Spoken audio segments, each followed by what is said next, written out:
Two men walked into a bar, and the third one ducked. Hey, my name is Kurt Mortensen. Today we're talking about humor and persuasion and selling, how there's a direct correlation between your ability to persuade and influence and sell and humor. I just finished a podcast up at MaximizeYourInfluence.com, also on Spotify, iHeart, and iTunes. Tell your family, friends, enemy, hit subscribe, whatever you need to do. But on the podcast this week, talked about the science of happiness. How mood matters, your mood, their mood, not only your happiness, but their happiness. You can make them a little happier, a little more optimistic. It changes the way you sell, you influence, and persuade. So check that out. On this channel, I just take a little piece of what I talked about and supersize it a little bit. I'm not allowed to say that, but I'm going to say we're going to supersize it a little bit and get you there talking about humor. Actually talk about humor and persuasion and influence. In fact, this guy who was living on the streets, he was drunk, he didn't accomplish anything, and he made it up to the pearly gates, and God's all, "What are you doing? You were supposed to be a monk." He said, "Oh, I thought you said drunk."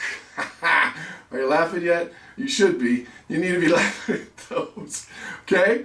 So rule number one, you should be creating a joke list. On your phone, when you hear a joke, use some of mine. You know, I woke up exhausted this morning because I dreamt of mufflers all night. I've given you 3, write them down. Dad jokes, it doesn't matter. Get them in there, write them down. You'll have hundreds of jokes, and so when you need them, need them. You did that? When you need them, you need them. They're there, and they can make a huge difference for you. Because when you're like, oh, what's a joke, you're not going to remember. Also remember with humor that they're either going to laugh with you or feel sorry for you. There's really no in between. Practice your humor. Use your humor. Make sure it's appropriate. Make sure it's something that you can say. It's getting harder and harder to find good, clean, politically correct jokes now because everyone's getting offended about everything, but that's just the new reality and we have to deal with that.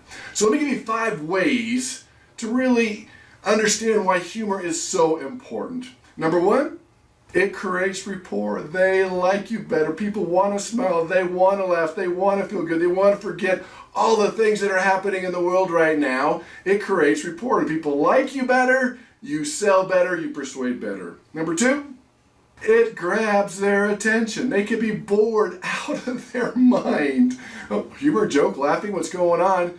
It grabs their attention. They listen more, and that makes them easier to persuade.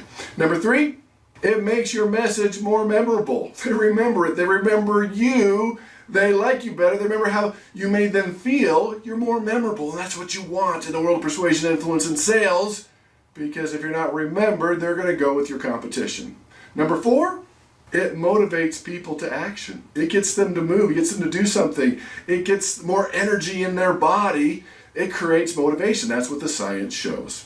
And number 5, and this one's crazy, it does increase trust because it increases the likability, it increases trust. You sell better, you influence better. It increases trust. That's a major thing. That's what you want in a world where trust is an all-time low. And bonus, humor diverts their attention away from your message. They're not thinking about it. They're not processing as much. It softens them up. They're willing to listen more. So if you have a really negative message or a hostile message, maybe that's not what we're looking for, or a message where you think they're going to get hostile on you, soften them up, a little humor. It's one of the first things you can do with a hostile audience. If you get them to laugh or smile, it changes the game. So use humor. Practice it. Remember, they either laugh with you or feel sorry for you. There's no in between. Create that humor list. Very, very important. And you can borrow humor. You can. YouTube video, a colleague, somebody else telling a joke, they can tell a joke. It still creates that good mood. So, hey, hit like, hit subscribe, appreciate it. Tell everybody that you know. Hey, go to MaximizeYourInfluence.com, take your free Persuasion IQ assessment to see where you rank if you can handle the truth. Get the free new edition to Maximum Influence and find out more about InfluenceUniversity.com. Thanks for being here. Really appreciate it. Master this skill and go out and persuade with power.